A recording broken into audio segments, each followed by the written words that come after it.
بسم اللہ الرحمن الرحیم۔ روزہ رکھنا ایک تو اللہ کا حکم ہے، قرآن کریم میں اللہ نے ارشاد فرما دیا کتب علیکم الصیام، فرض کیا گیا۔ تو اللہ کا ارشاد فرمانا ہی سب سے بڑی فضیلت ہے، کیونکہ کسی محبوب کے لیے، عاشق کے لیے اپنے محبوب کا حکم وہ اس کی سر آنکھوں پر ہوتا ہے، وہ اس کو باعث سعادت سمجھتا ہے۔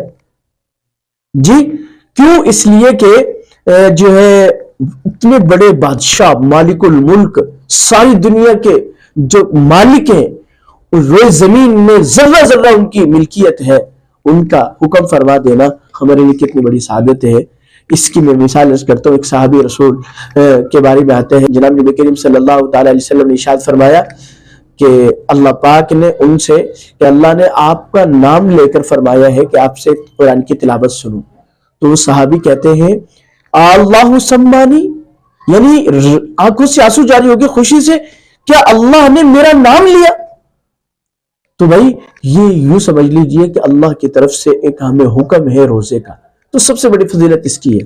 باقی جناب نبی کریم صلی اللہ تعالی علیہ وسلم نے جو روایات میں ان کی فضیلت ذکر کی گئی، اس کا خلاصہ یہ ہے کہ جس نے ایمان اور ثواب کی امید رکھتے ہوئے روزہ رکھا، اس کے پچھلے تمام گناہ معاف کر دیے جاتے ہیں۔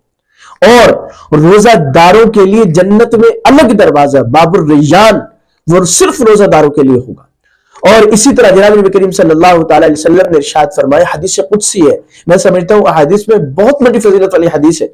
فرمایا جناب اللہ تعالی نے اللہ تعالی نے فرمایا، جناب نبی کریم صلی اللہ تعالی علیہ وسلم ارشاد فرماتے ہیں الصوم لی وانا اجزی بہ، کہ روزہ میرے لیے ہے، اللہ فرماتے ہیں، اور میں ہی اس کا بدلہ دوں گا۔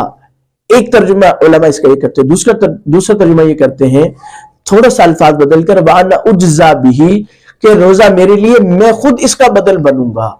یعنی جو روزہ رکھتا ہے اللہ پاک خود، یعنی اللہ پاک اس کو اپنا قرب، اپنی معیت نصیب فرما دیتے ہیں۔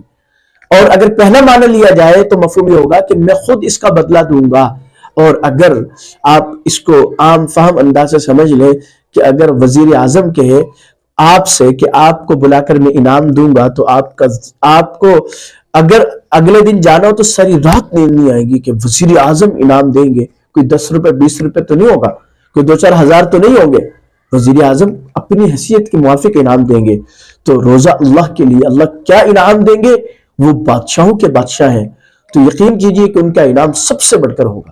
اور اسی طرح اللہ پاک نے جناب نبی کریم صلی اللہ علیہ وسلم ارشاد فرمایا کہ روزہ دار کی روزہ رکھنے کی حالت میں جو منہ کی بو ہے، جو معدے کی خالی ہونے کی وجہ سے آتی ہے، وہ اللہ کے نزدیک مشک سے زیادہ پسندیدہ ہے۔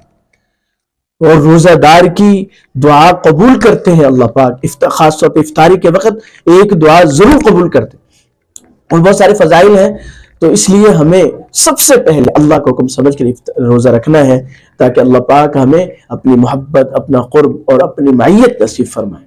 وآخر دعوانا الحمدللہ۔